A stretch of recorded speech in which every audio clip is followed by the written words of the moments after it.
안녕하세요. JF의 정찬 원장입니다. 여러분 행복하십니까? 네, 저는 행복합니다. 여러분도 행복하길 바라는 마음으로 행복에 대한 좀 막연하지만 실제로는 되게 구체적인 이야기를 해드릴까 합니다. 자, 행복학, 무슨 학문 분야입니다. 네, 궁금하시죠? 네, The Science of Happiness. 네, 행복에 대한 과학적인 접근이 바로 행복학이에요. 자, 이게 행복에 대한 학문으로 우리가 논한 지가 한 20년쯤 된 것 같아요. 20년쯤. 여러분 잘 모를 거예요.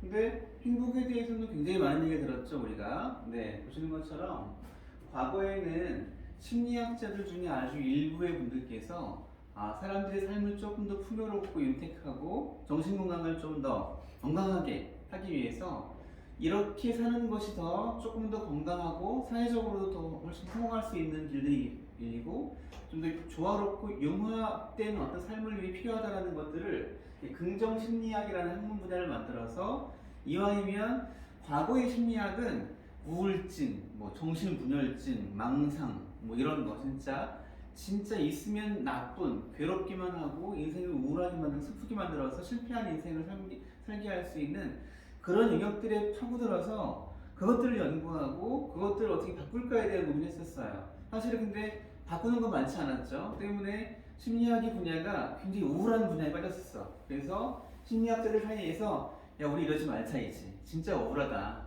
오히려 건강한 사람들도 더 건강하게 할 수 있고 마음 심리적으로 또 심리적으로 좀 건강하지 않은 사람들도 보다 건강하게 할 수 있는 방향으로 긍정의 기운들을 끌어내어서 그것들을 개발하고 강화시키는 쪽으로 가보자 라고 해서 긍정심리학이라는 게 탄생을 했어요. 80년대에. 하지만 심리학계에서는 조금은 이건 좀 아웃사이더 같아. 이게 과학적인 것도 아닌 것 같고, 그쵸? 그냥 말뿐이 아니냐. 좋은 게 좋은 거냐는 말장난 아닌가? 이렇게 있어서 실제로 책방에 가면 책들이 많죠. 주로 자기개발서들이 나온 내용들이 보통 이런 내용들이었어요. 마음을 비우고, 용서를 잘해야 되고, 이런 막연한 이야기, 하지만 하기 되게 어려운 이야기들이 바로 기존의 긍정심리학 영역이었다면 이것이 아니라 철저하게 객관적으로 검증을 해서 진짜 사이언스가 뭡니까? 객관적으로 재현성 있게 검증 가능한 것들이 바로 과학이지 않습니까? 이 사람의 심리였지만 이거를 진짜 학문으로 하고 행복을 파헤치는 연구의 노력들이 거의 20여 년 전부터 있어 왔어요. 그것들의 대명사가 바로 이제 조지 밸런스 하버드대학교의 이제 하버드 의대 정식 교수, 이분은 의사예요. MD가 되겠죠. 그리고 과학적으로 분석해서 이런 책들이 있습니다. 굉장히 전 세계적인 베스트셀러였어요. 저도 굉장히 즐겁게 봤던 책들인 거고, 제가 진짜 존경하고 좋아하는 타이벤 차르라고 하는 역시 하버드 대학, 이분은 의대 교수가 아니라 심리학 교수였어요. 긍정심리학 교수였는데 진짜 비전의 긍정심리학 영역을 행복학이라고 하는 학문 분야로 끌어올린 아주 중요한 사람이고 거의 행복학의 창시자다라고까지 인정받고 있습니다. 이 사람은 해피어나 완벽의 추구, 하버드 대학교 실제로 학생들한테 교육을 해주는 내용들을 책에 썼어요. 매주 일주일 단위로 학생들한테 숙제를 내주고 똑같이 연습을 하는 거예요. 이와 같은 자세로 내 마음가짐을 연습하고 매일 연습하는 거예요. 감사하면 연습하라고. 훈련을 했더니 진짜 끝날 때 진짜 행복해진 거예요, 애들이. 삶의 샤워는 하버드 대학교에서 지금 학부생들이나 졸업생들이나 찾고 있는 가장 존경받고 가장 좋아하는 멘토 같은 교수로 되어 있고 수강 신청이 딱 시작되고 나면 바로 마감되는 가장 명강의입니다. 이 사람을 제가 존경하고 좋아하는 이유가 있어요. 제가 한참 이 퓨전 근육의 심취해서 인상 클리닉을 거의 완성할 당시에 진짜 이걸 하고 나면 진짜 얼굴이 좋아지고 인상이 밝아지고 노화를 막고 이건 다 되게 같은데 사람들이 마음도 정말 좋아질까라는 그런 의구심이 있었는데 그럴 것 같긴 하고 제가 분명히 바뀌었는데 진짜 그럴까에 대한 과학적인 베이스가 없을까 하면서 진짜 심리학에 대해서 공부하면서 무수히 많은 책과 논문을 보면서 이 사람이 했던 이야기를 듣고 나서 굉장히 느낀 바가 많고 이때가 제가 2006년, 7년이었던 것 같은데 그 무렵이 제가 가장 많은 일을 할 때였어요. 병원이 10개 넘는 병원의 대표원장이었고 무수히 많은 회의를 아침에 진료 시작하기 전에 회의를 하고 끝나고도 회의를 해야 되고 낮 시간에 일과 중에는 진짜 누구보다 많은 스케줄 소화했었어야 되고 그 이외에도 아주 많은 생활을 했기 때문에 또 주말에는 가장으로서 두 아들의 아버지 역할을 해야 되고 눈꽃 회사가 없었고 법인 두 개의 대표이사 했었으니까 정신이 없었어요. 그때 탈빈 샤르가 역시 자신도 당시에 미국 전역뿐만 아니라 전 세계에서 최고의 이제 행복에 대한 강사가 있으니까 강의가 엄청나게 쇄도했겠죠. 그리고 뭐 스피치도 준비해야 되고 강의도 해야 되고 너무 바빴던 거에서 정작 행복을 말하는 자신이 행복하지 않더라, 너무 힘들고 피곤하다 해서 도대체 내가 뭐하고 있나라는 자기 반성을 하면서 본인이 최고 전문가니까 행복을 하려면 진짜 6가지만큼은 꼭 지켜야 한다는 것들을 본인이 선언하고 자신은 오늘부로 이것들을 지키겠노라고 공언했어요. 그래서 하나 보겠습니다. 자, 첫 번째, 내가 인간이라는 사실을 인정해라. 저도 이제 뭐 저번에 암투병을 하고 누구보다 소명감 있게 살고 있지만 때문에 굉장히 많은 일을 하고 있지만 저도 힘들 때 힘들고 짜증날 때 짜증이 나고 화날 때 화나고 억울할 땐 억울하고 그렇습니다. 그럴 때 근데 난 되게 그런 것들을 다 참아야 되고 나는 의연하고 나는 멋있는 사람이 되기 때문에 난 또 행복한 사람이고 누구보다 하기 때문에 화를 내도 안 되고 짜증을 내도 안 되고 삐져서도 안 되고 그래야 하는 게 아니라 생각을 했었어요, 솔직히. 근데 탈변샤를 그랬던 거에서 그럼 안 되는 거구나. 그래, 내가 지금 소중하니까 나의 솔직한 마음이 내 몸 상태, 마음 상태가 그게 나인 거니까 그걸 내가 애써 아니라고 애써 좋은 척 하지 말고 인정하고 힘들면 힘들어하고 짜증이면 짜증을 내고 괴로움 괴로워하고 화가는 화를 내자라고 선언하는 거예요. 그렇죠? 그전에는 분노사이 너무 많으니까 뭐 굉장히 유명한 사람에서 보니까 늘 못했던 거예요. 늘 웃기만 했던 거였는데 그러지 말자라고 한 거죠. 이게 1번입니다. 1번. 본인의 반성에서 나온 얘기예요. 두 번째 이야기는 행복이 뭐냐. 굉장히 다양한 답이 있겠지만 행복은 최소한 내가 좋아야 돼요. 그 일이. 어떤 일을 하는데 내가 좋아야 되고 즐거워야 되고 또 그것이 나만 좋은 게 아니라 누군가에게, 나 아닌 누군가에게, 뭐 거창하게 사회에, 세상에 이로움이 있는, 의미가 있는 일이어야 되는 거죠. 둘이 만나는 교집합, 교차 지점에 있는 거예요. 이해되시죠? 내가 진짜 괴로운데 남들이 다 좋아해. 그거 난 행복하지 않은 거예요, 사실은. 때문에 나도 즐겁고 누군가에게도 의미가 있는 그런 일을 찾아야 되는 거고 그런 일이 내 일상에 많으면 난 행복한 거예요. 나는 그 일을 하겠다. 선언한 거예요. 세 번째, 행복은 통장의 잔고나 내가 지금 어떤 사회적으로 위치한 어떤 지위나 명예 이런 데 있는 게 아니라 진짜 온전하게 내 마음 상태에 달려있다. 내 마음이 진짜 평온한 게 진짜 행복인 것이지 내가 돈이 많고 내가 뭐 직장에서 어디서 얼마 이게 아니라는 거죠.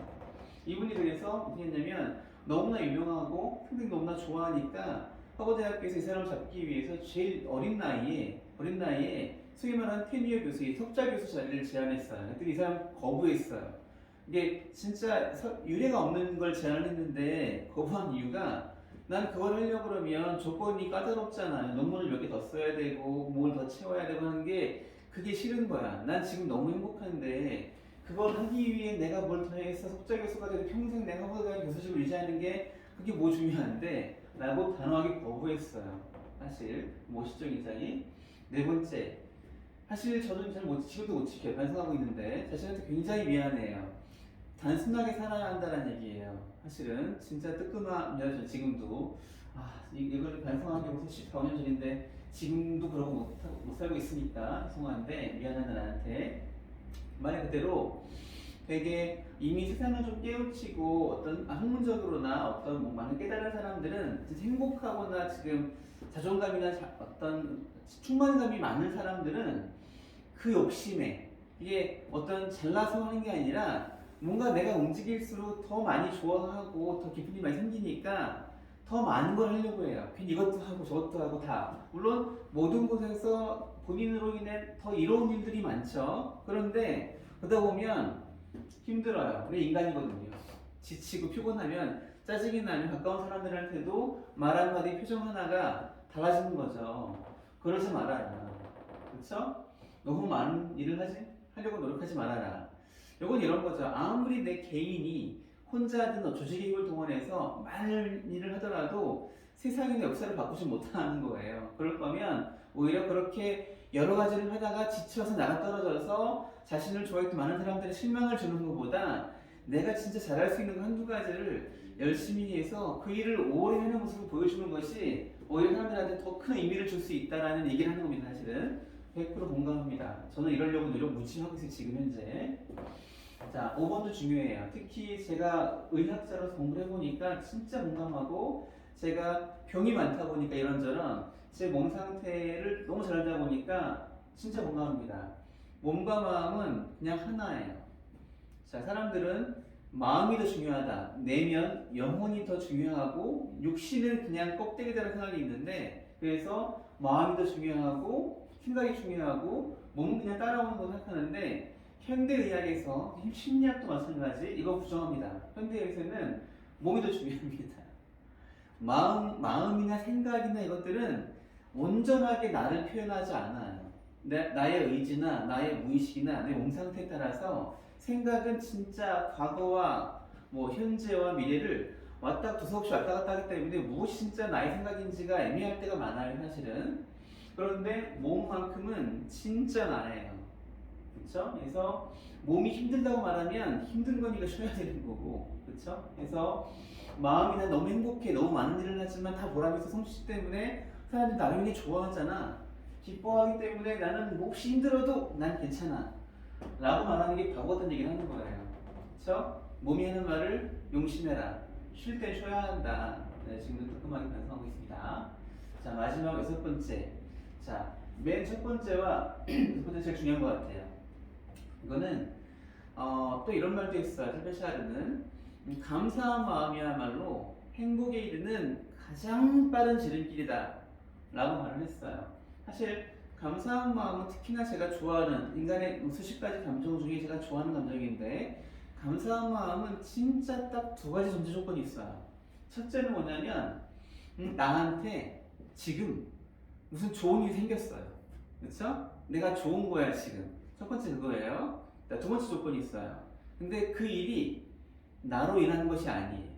내가 한 일이 아닌데 내가 좋아졌어요. 즉 누군가가 세상이 무엇을 해서 내가 좋아진 거예요.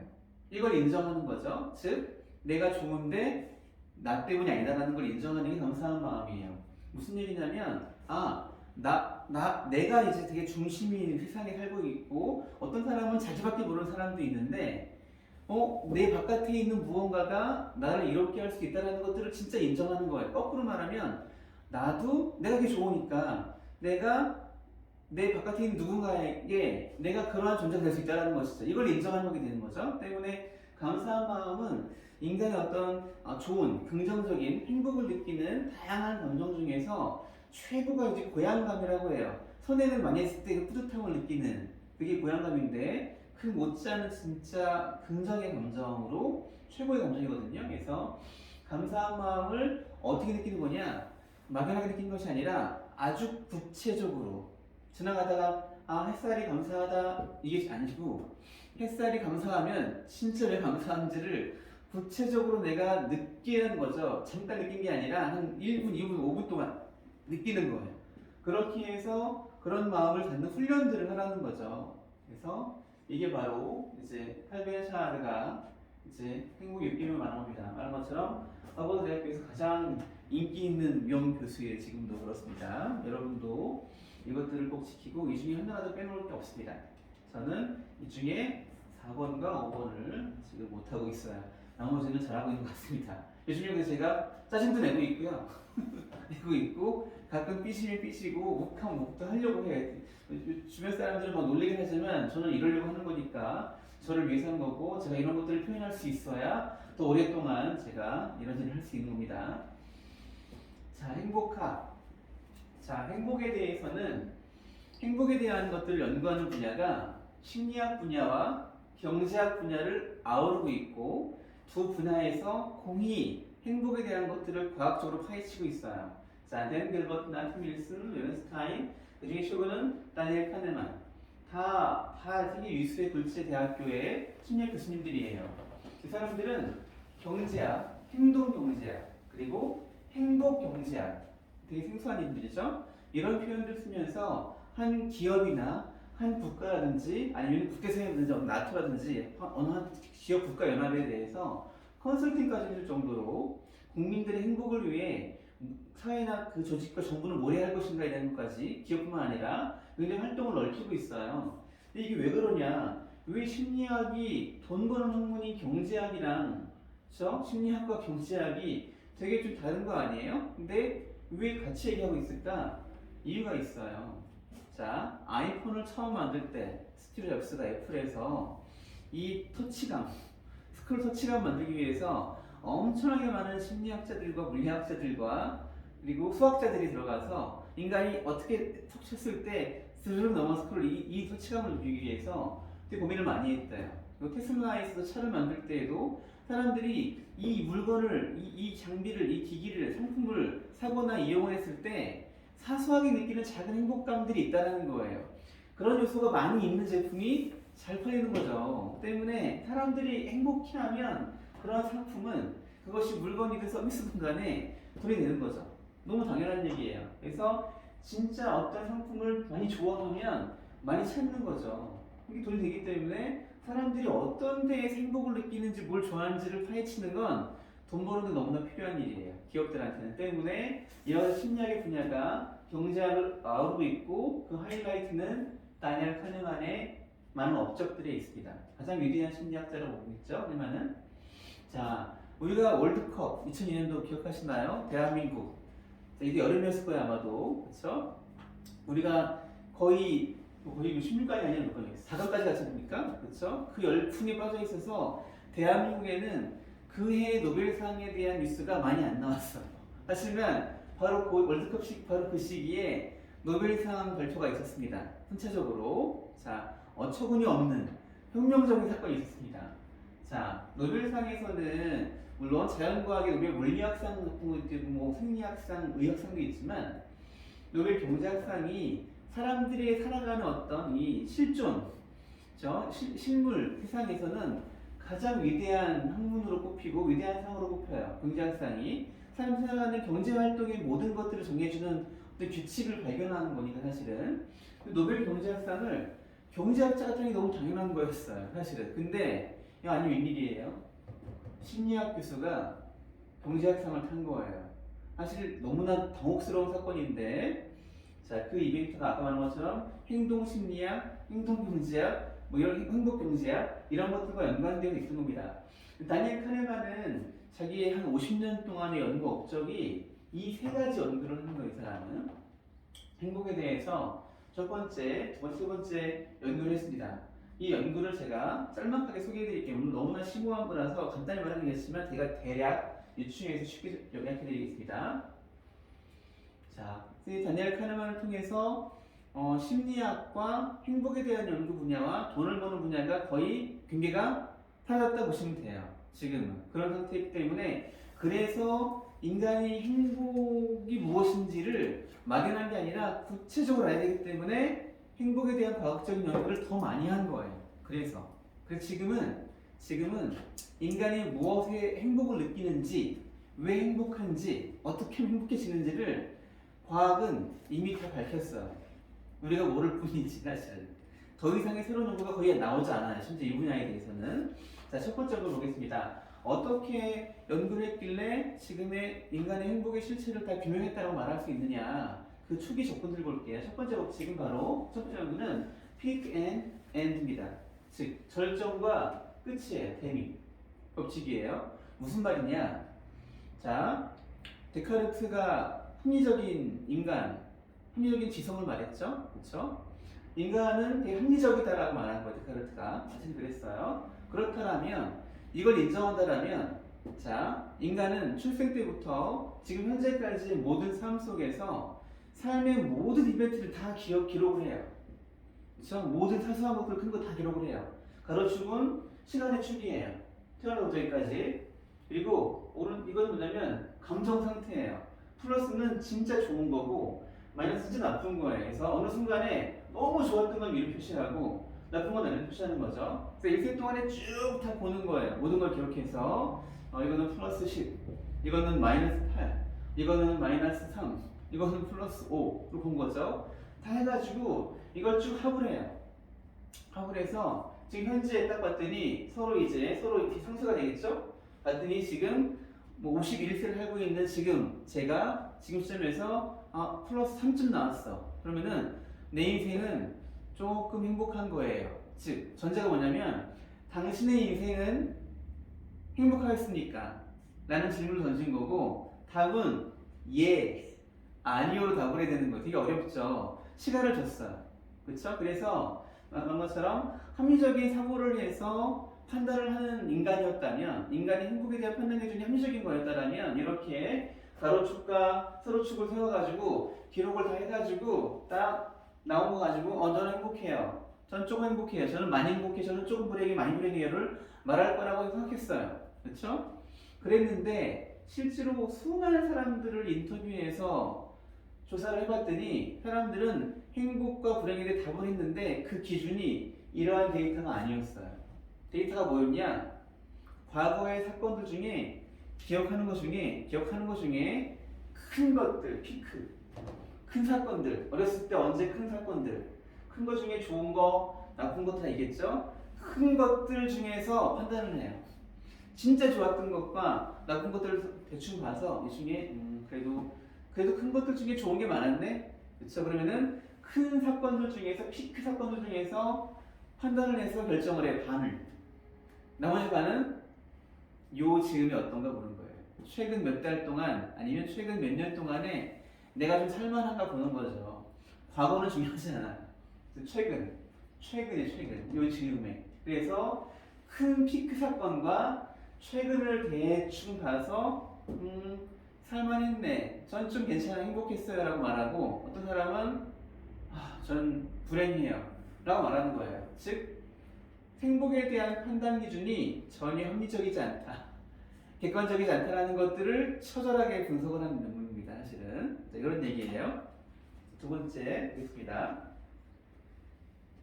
자, 두 번째 연구. 자, 인간은 행복과 불행에 대해서 잘못된 예측을 한다는 것들을 검증을 했어요. 볼게요. 자, 사람들은 무엇을 이루고 나면, 즉 좋아하는 사람과 연애 성공해서 결혼하고 나면, 그렇죠? 내가 진짜 열심히 공부해서 좋은 대학을 가면, 원하는 대학을, 또 뭐 있을까요? 진짜 열심히 해서 취업을 내가 원하는 직장을 가고 뭐가 되고 된다면, 기대하죠? 무엇이 되고 나면 진짜 좋을 줄 알아요. 그렇죠? 근데 실제로 그런가요?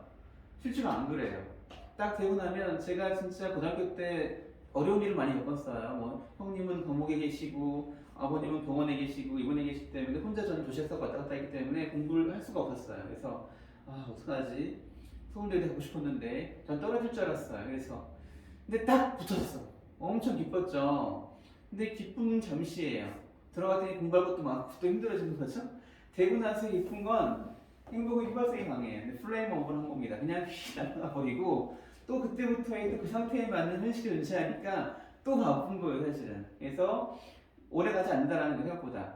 그렇죠? 그래서 무엇이 되고 나면 좋을 것 같지만 좋긴 하죠, 물론. 하지만 그렇게 오래 가지 않는다라는 얘기를 하는 겁니다. 그래서 행복을 위해서 미래에 무엇이 되기 위해서 오늘을 헌신하고 희생하고 막 힘들게 사는 것들이 과연 바람직하냐, 그렇지 않다라는 얘기를 하는 거죠. 그래서 내가 무엇이 되고 나면 나 엄청 행복할 거야 라고 무수히만을 예측하는데 그 예측치보다 되었을 때의 좋음은 그렇게 크지도 않고 중요한 건 오래가지 않는다 라는 것이죠. 준비를 하느라 5년, 10년을 애쓴 거에 비해서 되고 났을 때 행복은 그렇게 길지 않다는 얘기를 과학적으로 검증을 했어요. 천만다행으로 행복에 대한 예측도 잘못됐잖아요. 불행에 대한 예측도 똑같이 어긋났습니다. 무슨 얘기냐면, 자, 진짜 막 괴로워요. 내가 이게 안 되면 뭐가 돼야 되는데 이번에 시험 떨어지면 난 진짜 안 되는 거야, 그렇죠? 난 이게 못하면 이 여인과 결혼 못하면 난 진짜 나는 피인 될 거야, 하죠? 근데 진짜 안 됐어. 물론 진짜 필터 같은 억울함과 막 답답함과 막 비통함이 있을 거야, 그렇죠? 근데 요즘 친구들은 진짜 사랑하는 헤어지고 나도 별로 괴로워하지 않는 것 같아.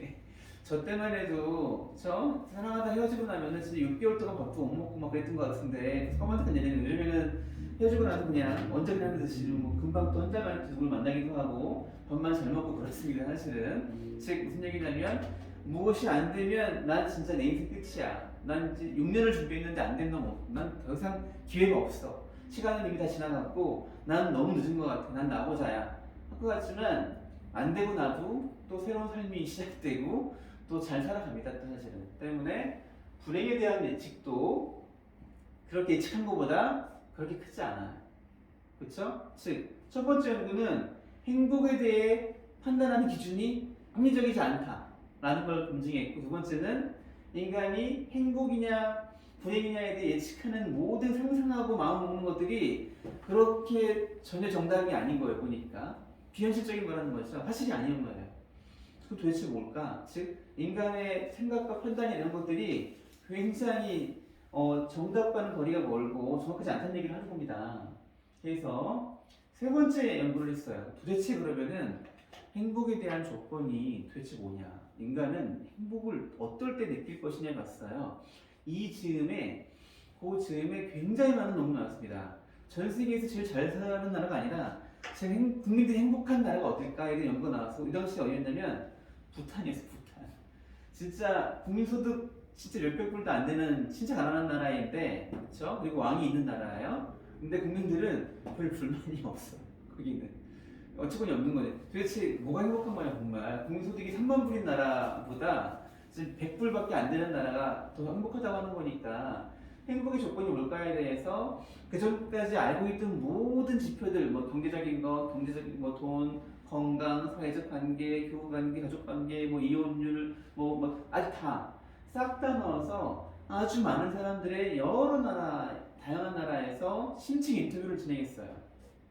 그래서 진짜 다 파헤쳐봤죠. 객관적으로 막연하게 이게 있으면 좋을 것 같아라는 것들 제일 큰 게 뭘까요? 돈이었어요. 돈이 얼마가 있어야 행복할까 봤더니 데이터가 나왔죠. 그 당시에 제가 정확히 기억하지 않지만 얼마였더라? 뭐 4인 가족 기준으로 해서 7만 불인가 연소득이 그거를 벌 때까지에는 4명이 같이, 그러니까 뭐 두 사람이 돈을 벌었으면 얼마에서 한 사람당 연봉이 3천쯤 되는 거예요.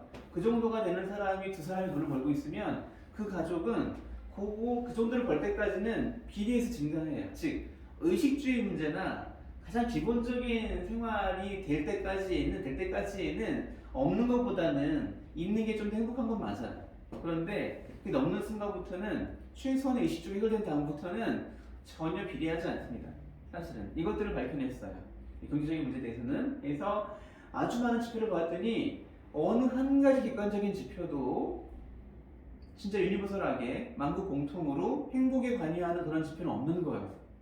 도대체 뭐지? 도대체 뭘까 행복에 대한 것이? 그랬는데 단 한 가지 지표는 어떤 나라의 어떠한 사람이 어떤 상황에 대해서도 누구나 극이 높으면 행복한 거였어요. 그걸 밝혀낸 겁니다. 이게 뭐였을까요? 모르겠습니까? 자, 너무 당연한 얘기죠. 웃음이 나와요. 행복은 목표가 아니라 과정에 있다. 이 말이었는데 한 가지 조건이었어요. 한 가지 조건. 그 조건을 가진 사람들은 아무리 남들이 보기 객관적인 환경이나 여러 여건들이 열악하더라도 훨씬 더 행복했어요. 그 조건이 없는 사람들은 아무리 남들이 보기에 되게 좋은 조건을 다 보였는데도 행복하지 않았어요, 별로. 그 조건이 뭐였을까? 보겠습니다. 바로 태도예요. 일상에서 거의 뭐 어제와 별 다르지 않는 일상들이 있죠. 뭐 어떤 사람의 삶을 보면 거의 80% 90%는 거의 차이가 없는 거예요. 그 지금의 몇 달 동안 몇 년 동안은 별 차이가 없는 삶을 살고 있다가 그 중에 뭐 아주 가끔 특별한 일들이 벌어지는 거죠. 그렇죠? 일상을 살아가는 데 있어서 삶을 대하는 그런 애티튜드예요. 태도가 아주 부정적이냐, 아주 공격적이냐, 아주 부드러우냐, 아주 유하냐, 유쾌하냐, 밝으냐, 그렇죠? 태도는 다를 수 있죠. 그런데 삶의 태도가 늘 유쾌한 사람들, 그렇죠? 유쾌한 사람들은 어떠한 조건에서도 상황을 유쾌하게 만들고 아무리 힘든 일이 있어도 그렇게 힘들어하지 않고 잘 이겨낼 수 있고 힘이 잃을 수 있고 아무리 좋은 일이 있어도 자만하거나 해서 오히려 꼬꾸라지는 일이 없이 그렇다는 얘기죠. 즉 삶을 대하는 유쾌함의 태도, 긍정적인 삶의 태도가 있는 사람은 어떤 조건에서도 더 행복한데 가까웠다라는 것들을 무수히 많은 객관적인 지표를 가지고 검증을 한 거예요. 그 전에는 긍정 심리학자들이 막연하게 그럴 거야 때문에 늘 긍정적인 삶을 살아야 돼 라고 말했는데 다니엘 카네만은 객관적인 검증을 거쳤다는 거죠. 무수히 많은 사람들을 통해서 이겁니다. 조금 달리 말하면 이런 부분이에요. 행복에 진짜 이거는 정답이 있다. 이건 노벨상을 받은 겁니다. 이게 지금 거의 21세기의 어떤 지적인 모든 인류의 어떤 총화가 들어있는 노벨상에서 가장 꽂힌 노벨 경제학상을 받은 위대한 업적이에요. 그냥 막연한 게 아니에요. 이거는 검증했다는 것이 중요한 것이죠. 자, 행복이 제일 중요한 조건은 일상의 즐거움을 찾고자 하는 노력이에요. 나의 그런 의지, 실천이 중요하다. 즉, 긍정적인 삶의 태도가 중요하다는 얘기고요. 좀 더 쉽게 풀어 말하면 행복이란 하루 중에서, 눈 떠 있는 시간 중에서 내가 기분 좋은 코너에 흥얼거리면서 산들바람을 좋아하고 비가 와도 그걸 즐길 수 있고 그런 기분 좋은 시간이 얼마나 되는가가 결국은 행복을 결정한다 라는 게 위대한 심리학자의 최종 행복에 대한 연구 결과였어요. 되게 싱거운 결과지만 이것이 노벨상을 받은 결과였습니다. 자, 조금 더 설명을 해볼게요. 제가 이 둘은 연애하고 있는 거겠죠. 딱 봐도 알겠죠? 이렇게 바라보는 사이가 흔치 않습니다. 이 친구들은 진짜 오랜 친구 같아요. 딱 봐도 보이시죠? 조건은 일상의 즐거움이에요. 즉, 내가 지금 누구와 어떤 상태에서 어떤 마음 상태의 시간을 보내고 있느냐가 중요한 것이고 진짜 이거는 내 태도의 문제예요. 사실은 보시면 주위에 이런 사람들이 있죠. 아닌 사람들도 있어요. 여러분은 누구? 여러분은 어디에 속한가요? 그게 바로 여러분의 행복과 불행을 결정하는 요인이지 어떤 조건보다 그렇습니다. 자, 행복의 조건이 정답이 있다는 걸 알게 됐죠? 그래서 좀 더 쉽게 풀어 말하면 성취나 성공의 결과에 따라오는 열매가 아니라는 얘기를 하는 거고 그렇죠? 목표가 아니라 현재의 과정이 있다는 거고 행복은 매 순간 내가 선택하는 거예요. 왜? 내 마음가짐은 내가 선택할 수 있어요. 사실은 그런 겁니다. 그래서 나의 여러분의 인생을 여러분이 주인공으로 하는 다큐멘터리를 찍고 있어요 지금. 자, 찍고 있습니다. 그러면은 연출은 누구예요? 감독은 누구고 각본은 누가 써요? 다 내가 하는 거예요. 내가 주인공인 다큐멘터리에 뭐 있죠? 조연이 있어, 조연은 뭐 배우자나 가족들이 되겠죠? 그쵸? 또 뭐 엑스트라들 되게 많아요. 지나가는 사람들. 옛날에 왜 뭐죠? 뭐 트루먼 쇼 같은 영화 기억나시나요? 진짜 그 한 사람을 속인 거잖아요. 온통 전 세계 사람들이. 그쵸? 근데 내 인생이 불행하고 행복한 거에 대해서 물론 아이 때에는 많은 조건들에 의해서 많은 영향을 받지만 성인 된 이후에는 또 다른 거거든요. 사실은 연출자는 나예요.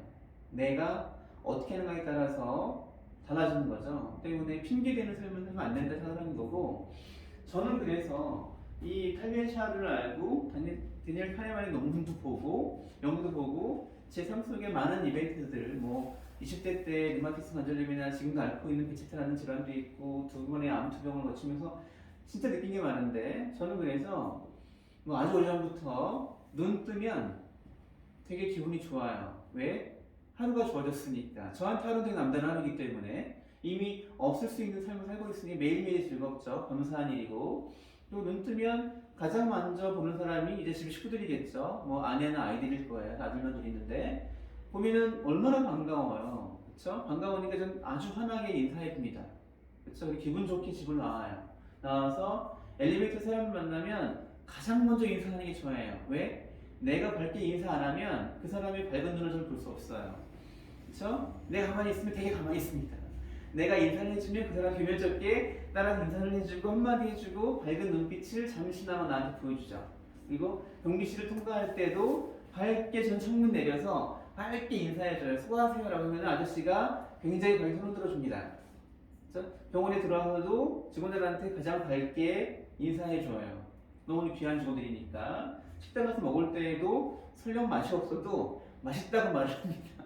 왜? 내가 갔는데 이미 먹다가 맛이 없다고 뭐 화를 내고 나와봐야 내 인생이 뭐가 되겠어요. 내가 덜 먹으면 되는 거지. 기분 좋게 말을 해주고 뭐 잘못한 게 있어도 저도 웃으면서 지적합니다. 사실은요 뭐가 더 맛있었는데 제가 꺼냈어요 라고 말해주면 되게 미안해 고마워해요. 서빙해주는 아주머니한테도 늘 고맙게 말합니다. 왜? 내가 반갑게 인사해주고 고맙다는 말을 해주면 그분은 그날 하루 중에서 아마 저 같은 손님이 별로 없을걸요? 때문에 그분은 몹시 저한테 고마워하고 제가 있는 내내 몹시 즐겁게 일할 거예요. 저 그 즐거움을 저는 보는 거잖아요. 왜? 그 시간은 제 시간이거든요. 제 삶의 굉장히 중요한 순간이에요. 그 일상들이 모여서 나의 인생을 만든 거기 때문에 저는 그런 순간에 연출을 제가 하는 거예요. 철저하게 연출합니다. 그렇게 제 인생을 살아왔더니 저를 보는 많은 사람들이 저에 대한 평가는 심각한 낙천주의자, 심각한 긍정주의자, 심각한 낭만주의자라고 평가하지만 저는 제 삶을 살아오고 있고 제가 공언했던 제 목표와 삶의 꿈들을 제가 보란듯이 이루어내고 있어요 지금까지. 때문에 저는 아주 뭐 몽상관 아니에요. 좀 그렇습니다. 자, 클로버가 있죠? 네잎 클로버가 다 가운데 있네요. 네, 네잎 클로버죠. 보통 클로버가 이제 토끼풀인데 이게 500개 중에 하나가 4개 있는 돌연변이고 한 2000개 중에 하나 가선잎이 있어요. 저는 가선잎 좀 많이 갖고 있습니다. 찾는 거 되게 좋아요. 자, 그런데 사람들은 네잎 클로버를 찾기 위해서 쪼그려 앉아가지고 막 밟고 다니고 있죠. 무수히 많은 세잎 클로버를 막 밟고 못 찾으면 에이 없네 하고 그냥 돌아섭니다. 사실은 꽃말이 있어요. 네잎 클로버는 행운이에요. 행운. 이건 진짜 행운인 거죠. 그리고 트윗 클로버가 행복이에요. 그렇죠? 상징이. 그러니까 우리는 500개 중에 하나밖에 없는 돌연변을 찾기 위해서 무수히 많은 499개의 행복을 짓밟고 있는 거죠. 어찌 보면 진짜 바보 같은 짓이에요. 자, 찌리찌리와 미칠가 행복을 찾으려고 저 파란색에 돌아다녔지만 결국은 못 찾고 왔어요. 어디서 있었죠 근데? 집 앞에 있었잖아요. 앞마당이나 뒷마당에 있었잖아요. 사실은 멀리 있지 않아요. 행복이라는 건 그렇게 멀리 있지 않다는 것들을 아주 우회적으로 많이 얘기했던 것인데 이거를 진짜 과학적으로 검증을 했다라는 거죠. 그래서 어찌 보면 현대 삶이 되게 스트레스 많고 굉장히 경쟁도 치열하고 뭐 좋을 게 아무것도 없습니다. 지금 그냥 힘들어요. 이런 날 중에 그냥 가물이 끝나도 좋은 날이 잠깐 있는 거예요. 사실은 다. 그런데 이런 속에서도 어쩔 수 없는 거니까 내가 그걸 인정하고 조금 더 유쾌하게 나의 삶의 태도를 유지하는 것이 동일한 조건에서 보다 행복할 수 있는 너무나 명백하게 지름길이다라는 것들을 저는 말하고 싶습니다.